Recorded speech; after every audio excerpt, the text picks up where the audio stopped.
মা, এই বছর তোমার হাতের এই নলেন গুড়ের পিঠে খেয়ে গেলাম, আবার সামনের বছর আসবো তোমার পিঠে খাবো হাতে জমিয়ে। হ্যাঁ রে বাবা, খুবই অপেক্ষায় থাকবো তোর।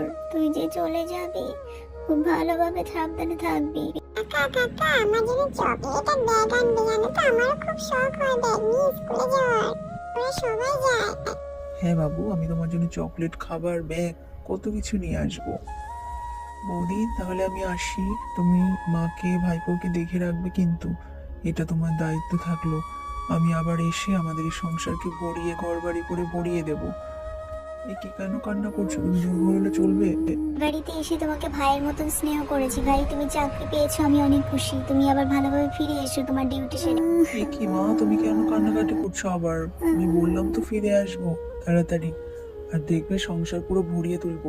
ঠিক আছে বাবা, তুই সাবধানে আয়, অনেক সাবধানে থাক।